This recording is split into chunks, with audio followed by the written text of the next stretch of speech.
Merhaba, Papatya Örgü Dünyası YouTube kanalıma hoş geldiniz. Bugün sizlerle beraber Pinterest'te çok meşhur olan bu güzel çiçekli çantayı çalışacağız arkadaşlar. Yapımı oldukça kolay. Çiçekleri çoğu arkadaşımız biliyor zaten yapılışını. Ama ben tabii ki tekrar göstereceğim. Arkadaşlar hemen şöyle göstermek istiyorum. Yine bir nazar boncuğu oldu. Tam bir çiçek kalasıya ipim bitti ve son çiçeğimi gördüğünüz gibi morla bitirdim. Daha sonra kırmızı çiçek alıp bunu söküp tekrar kırmızı çiçekle birleştirmeyi düşünüyorum. Veya da böyle de kalabilir nazar boncuğu olarak. Evet, hemen ölçülerini vermek istiyorum arkadaşlar. Şöyle mezurumu bulayım. Oldukça geniş bir çanta oldu. Rahat rahat kullanabilirsiniz. Şöyle 45 santim eni arkadaşlar. Eğer şöyle tam şuradan ölçecek olursam şöyle 29 santimde boyu. Askılarını ölçmeyeceğim. Bu şekilde eğer bu kadar büyük çanta yapmak istemezseniz ben 6 sıra çiçekle başladım. Biraz küçük olsun derseniz 4 çiçekle başlayabilirsiniz ya da ben çiçeklerin trabzanlarını üçlü trabzan olarak yaptım. O yüzden de biraz büyük oldu ama sizler birazcık daha küçük olmasını isterseniz ikili trabzan yaparak daha da çantayı küçültebilirsiniz. Hemen içini göstermek istiyorum. Gayet geniş bir içi var. Ben astar kullanmayacağım. Sadece şuraya bir çıt ekleyip o şekilde kullanmayı düşünüyorum arkadaşlar. Ve hemen ipimden bahsetmek istiyorum. Çile halinde aldığım kağıt ip kullandım. Hiç ağır değil, gayet hafif ve gördüğünüz gibi yumuşak bir çanta oldu ama ipim gayet inceydi. Kağıt ipleri çile halinde siz de alıyorsanız kalınlığını elinizde bir kontrol edin. Şöyle ezin, bükün, bükülüyor mu diye. Eğer ince ise böyle çantalar için ideal oluyor. Evet arkadaşlar, isterseniz hemen bu güzelliğin yapımına geçelim. Geçmeden önce minik hatırlatmamı yapmak istiyorum. Biliyorsunuz ki kanalım tamamen ücretsiz. Kanalıma ücretsiz bir şekilde abone olup bildirimleri açarsanız beni çok mutlu etmiş olursunuz ve yorum yaparak da bu videoların devamlılığını sağlamış olursunuz diyorum ve hemen bu güzelliğin yapımına geçiyorum. Evet arkadaşlar, öncelikle zincir çekerek başlayacağım. Şöyle bir düğüm atıyorum ipimi ve daha sonra şöyle elimi çok sıkmadan 7 tane zincir çekeceğim. 3, 4, 5, 6 ve 7.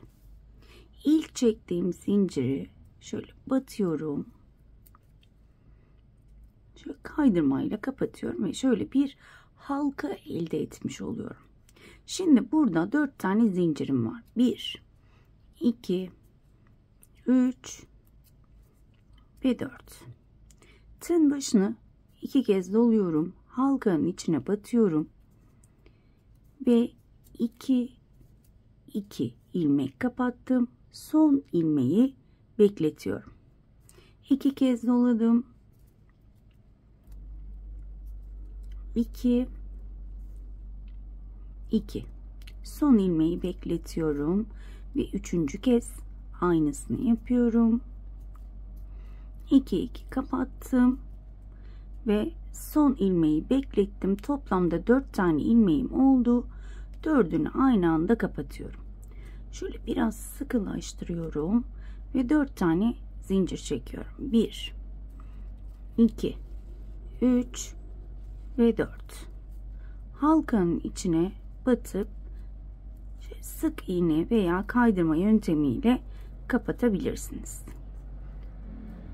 Şöyle kaydırma yöntemi yapalım. Daha güzel duracak sanki. Evet, kaydırmayla kapattım ve şöyle elinizle şöyle ittirirseniz daha güzel olacak çünkü halkaya sığmayabiliyor. Evet, yine bir tane daha yapalım. 1, 2, 3, 4 zincir çektim. Tığın başını 2 kez doladım. 2 kez 2 kapattım. Sonuncusunu tığda beklettim. Bu şekilde bunu 3 kez tekrarlıyorum. Son ilmekleri tığda bekletiyorum. Ve 4 tane ilmeğimi aynı anda kapattım. 1, 2, 3, 4 zincir çektim. Halkamın içine batıp kaydırmayla kapattım. Tekrar şöyle ittiriyorum. 1, 2, 3 ve 4. Şöyle, evet, ipim karışmış, hemen onu açayım. Tekrar gösteriyorum. Bakın 3 tane trabzan yapıyorum. Üçlü trabzan, ama son ilmeklerini tığımda bekletiyorum. 2 2 kapattım. Son ilmek tığımda.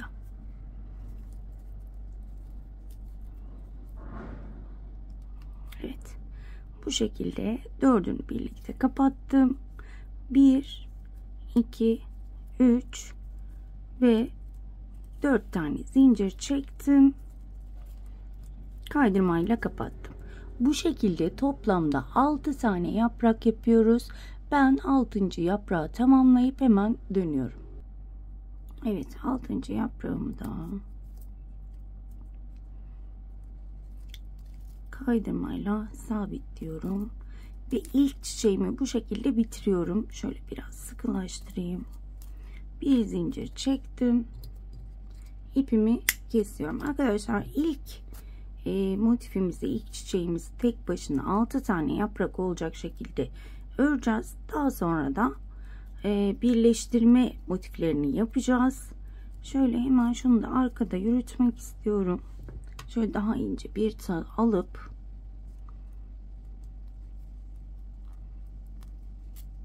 evet, diğerini de zaten ilk çektiğimiz zincirin arta kalan ipinde yürütmüştüm. Evet, şimdi hemen diğerini daha önceden ben örmüştüm, sizin için hazırlamıştım. Bakın, birleştirmede şöyle, tabi bunlar ütüleyince daha güzel olacak. Bakın, birleştirmede sadece 4 tane yaprak yaptım, çünkü ikisini birleştireceğim sadece alt bölümde, taban bölümde. Ve burada yine bir küçük tığıyla devam ediyordum. 2 3 4, yine 3 tane üçlü trabzanımı yapıyorum tek ilmek bırakarak tığımda. 2 oldu ve 3. Hepsini birlikte kapattım. Bir zincir çektim ve hemen buraya geliyorum. Bakın, burada 3 ilmeği topladığımız yer vardı. Hemen onun tepesine batıyorum. Bu ilmeği içinden geçiriyorum. Şöyle sıkıştırıyorum ve burada 1 2 3 zincir çektim. Hatta 4 çekelim ve yine buraya sabitliyorum. Kaydırma yöntemiyle ilk yaprağımızı birleştirmiş olduk. Daha sonra yine 4 zincir çekiyorum. 1 2 3 ve 4. 2 kez doladım ve yine trabzanlarımı yapacağım.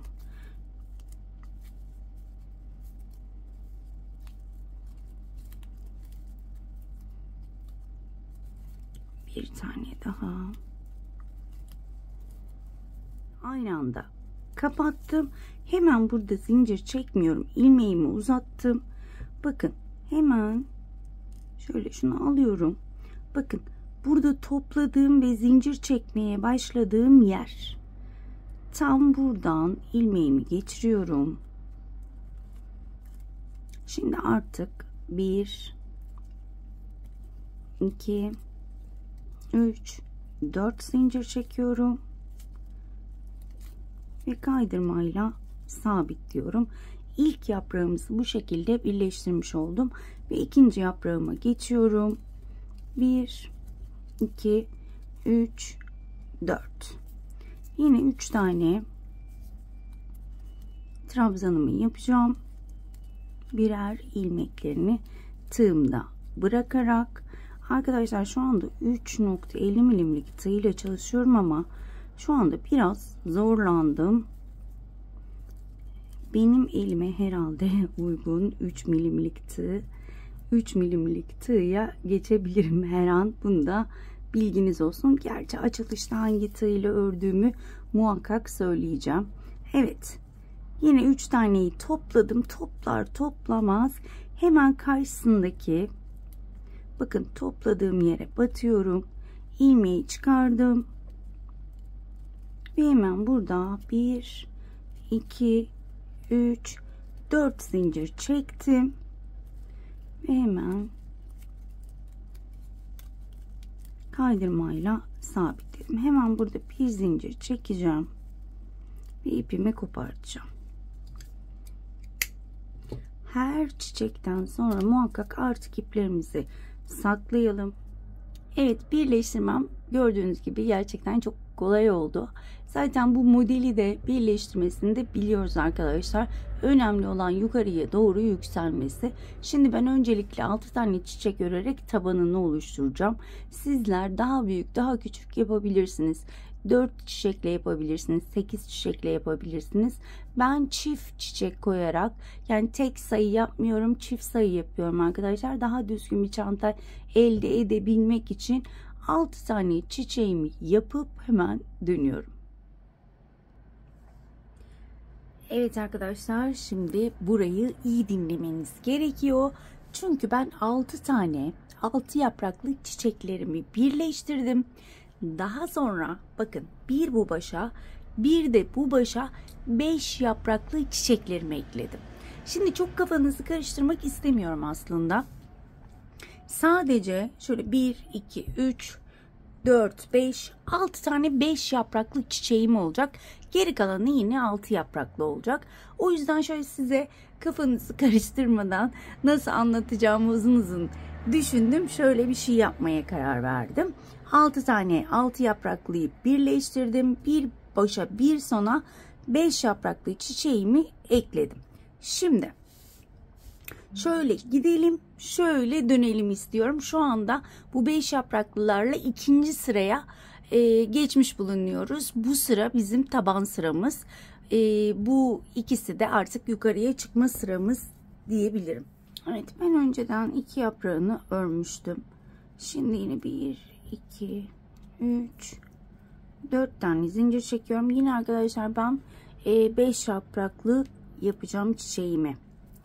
Evet. Şöyle hemen 3. yaprağımı yapıyorum. 2 ve 3. Birleştirme noktalarını göstermek istiyorum size. Zaten önemli olan oralar. Zaten birleştirmeyi biliyoruz. Evet, bunun 4 ilmeğini kapattım. Bakın, burada benim 5 yapraklı çiçeğim var. Şimdi diğer 5 yapraklıyı bir buraya, bir buraya, bir de tam 2 yaprağın ortasına birleştireceğim.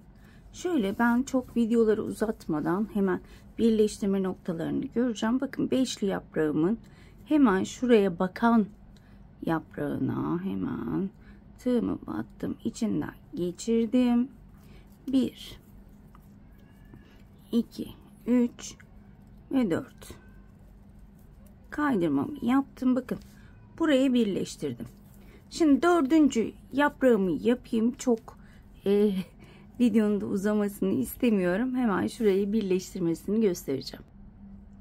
4. yaprağımı yaptım. İlmeğimi uzattım. Bakın, şöyle görünmeyecek diye çok korkuyorum.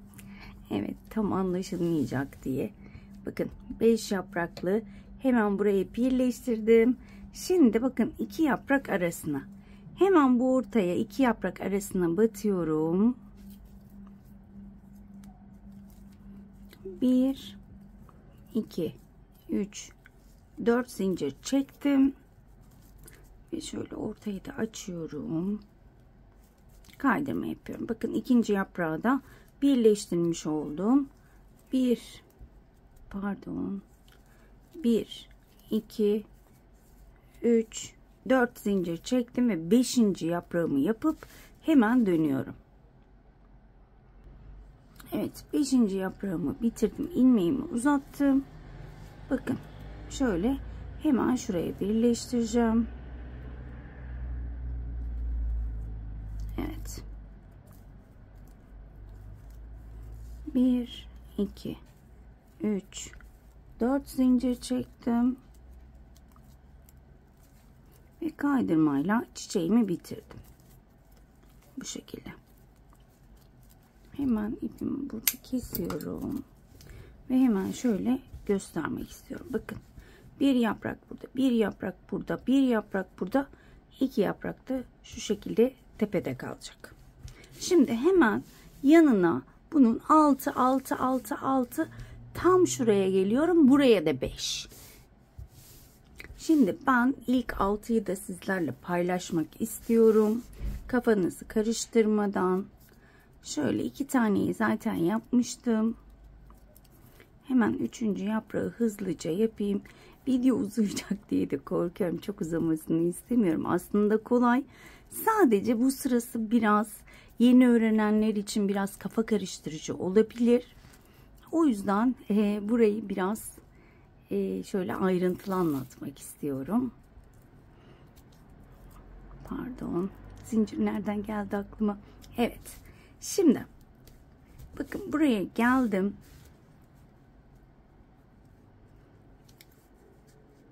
Bakın, hemen şu tepeye batıyorum.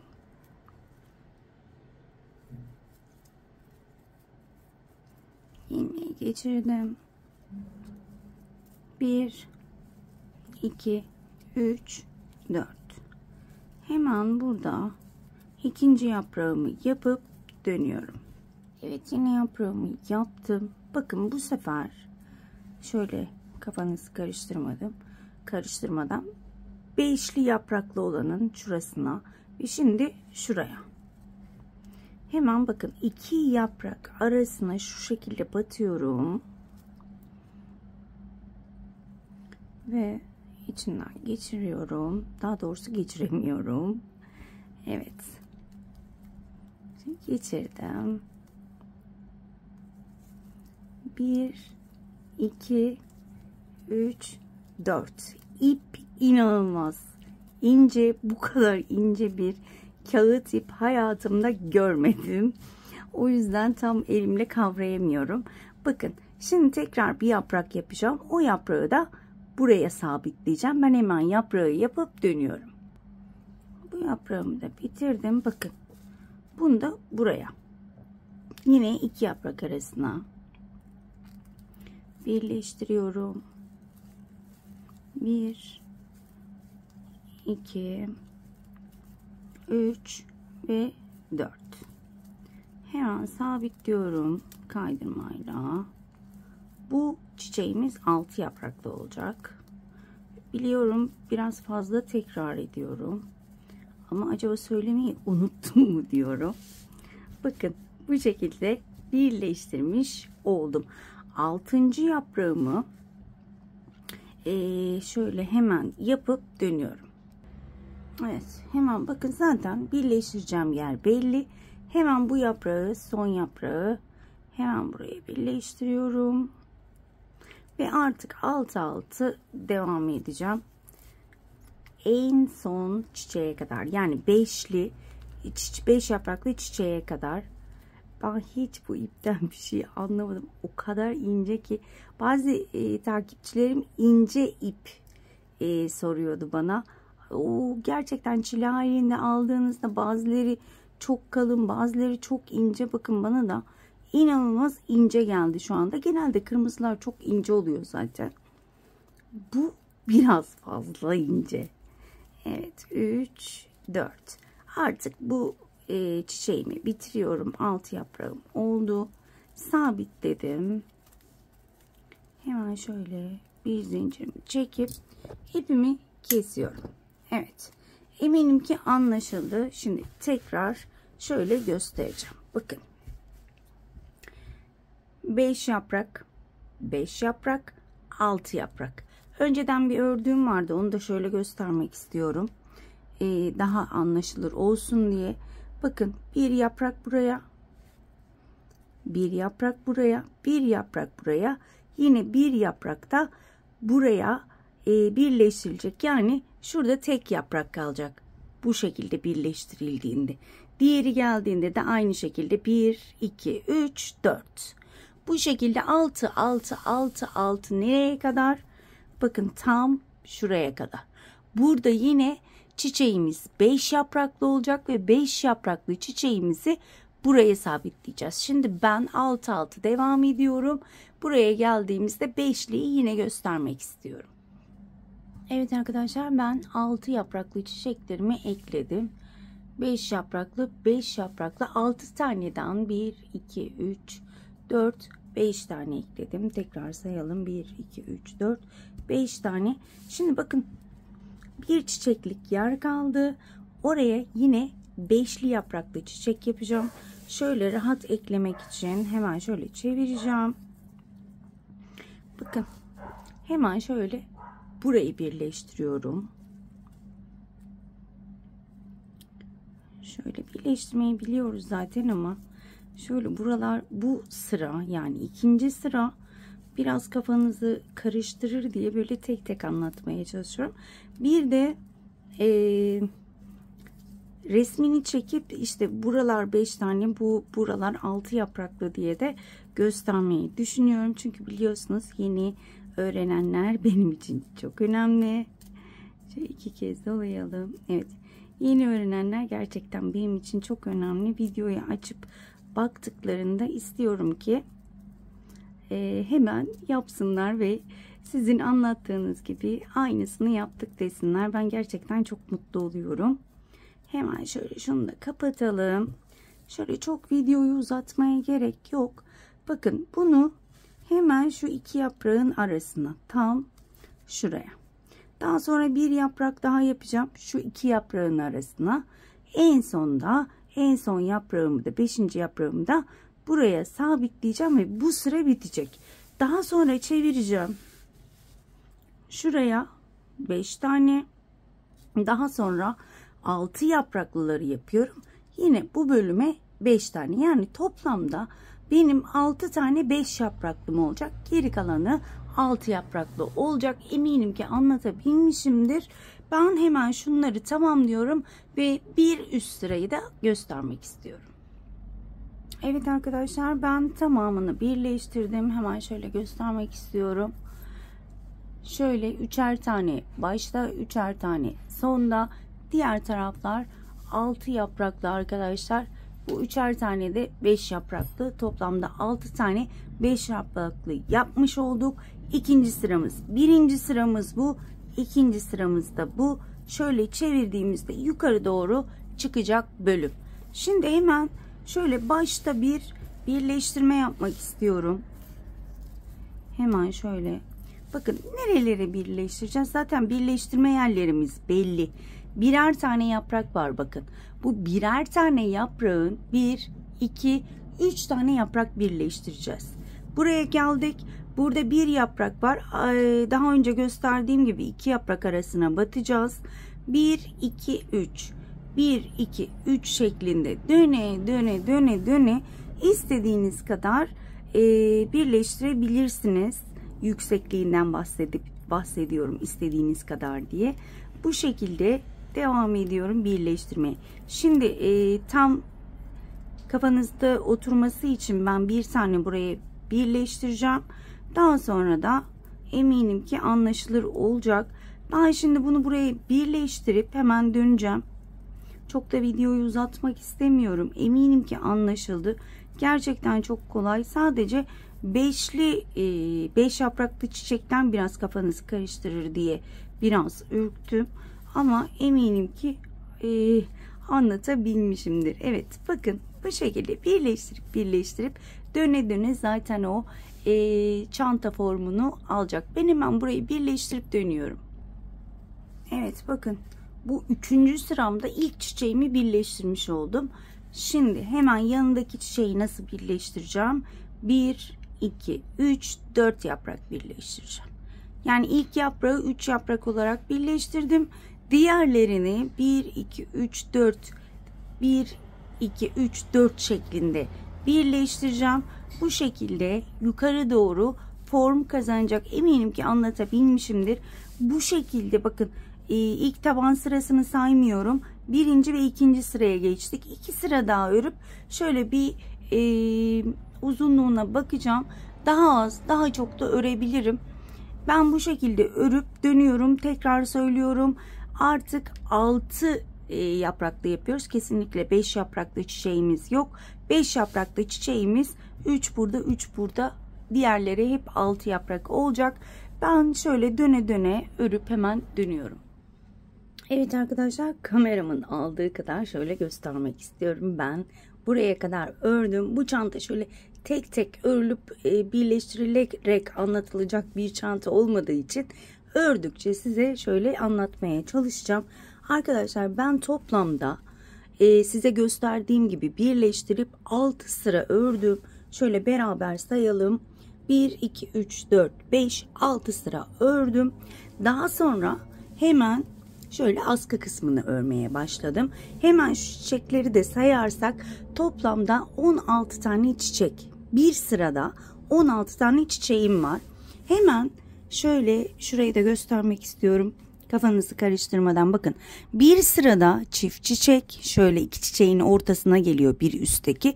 Bir sırada çift çiçek. 6 sıra ördüm ki çift çiçek olan tarafa geleyim diye. Yani yarıdan bölmek için. Hemen şu ortadaki çiçeği yarıdan böldüm. Yani 8 buraya 8 buraya ayırdım. Hemen buradaki çiçeğin şu başından eklemeye başladım. Şöyle ekleme yerini de göstermek istiyorum. İlk başta hemen şöyle 3 tane yaprağını buraya ekledim. Ve toplamda ilk sırada 7 tane çiçek ekledim. Şöyle göstermek istiyorum. Evet. Bakın şöyle beraber sayalım. 1, 2, 3, 4, 5, 6, 7 tane ördüm. Daha sonra bu bir eksiliyor ve bir tane çiçek olana kadar devam ediyoruz arkadaşlar. Daha sonra da diğer tarafını öreceğim. Şöyle hemen göstereyim. Diğer tarafını da hemen şuradan başlayacağım bakın. 1, 2, 3 tane yaprak ekleyeceğim ve yine aynı şekilde arkasını da çevirip göstereyim. Şuraya kadar, yani tüm çiçekleri eklemiş oluyoruz. Sadece bir tane önden, bir tane de arkadan eklememiş oluyoruz. Yani 2 çiçek eksik oluyor. Diğer tarafı da aynı, bir tane çiçek olana kadar öreceğim. Daha sonra da buradan son bir tane çiçek kalasıya birleştireceğiz. Birleştirmeyi de zaten birlikte yaparız. Eminim ki anlatabilmişimdir. Gerçekten şöyle hallice güzel bir çanta oldu. Daha küçük de yapabilirsiniz. Benimki birazcık büyük oldu diye düşünüyorum. Evet arkadaşlar, ben diğer askıyı da size az önce anlattığım gibi buradan başlayıp örüyorum. Daha sonra askıları birleştirmek için burada olacağım. Evet arkadaşlar, ben diğer tarafı da son 2 çiçek kalana kadar ördüm. Şöyle göstermek istiyorum. İki tarafı da aynı. Diğer tarafta son bir tane çiçek vardı ama ipim bitti. Şurada bir tane vardı. Az önce gösterdiğimde onu alıp diğer tarafa ördüm. Çünkü ipim bitti. Ve son bir çiçek kalmıştı. Çok ilginç. Nazar diyorum ben. Son bir çiçek kalana kadar ördüm ve bir tane kala ipim bitti. Bu bir taneyi de mor çiçekle tamamlayacağım. Mor iple. Hemen şöyle göstermek istiyorum. Bakın 3 yaprağını şöyle 2 çiçek yaptım. 2 çiçeğin üzerine son bir çiçek yapılacak. Ve bu bir çiçekle burada da 2 tane var. Şöyle tamamlayacağım. Bakın 3 yaprak buraya. 3 yapraksa buraya. Şöyle sabitleyip burayı bitireceğim arkadaşlar. Ben 3 taneyi buraya zaten sabitledim. Diğer 3'ü de hemen şöyle göstermek istiyorum. Biraz kamerayı yaklaştırayım. Evet. Bakın 3 taneyi şu şekilde sabitledim. Daha sonra 4. çiçeğimi yapıyorum. Yine aynı şekilde yapıyorum.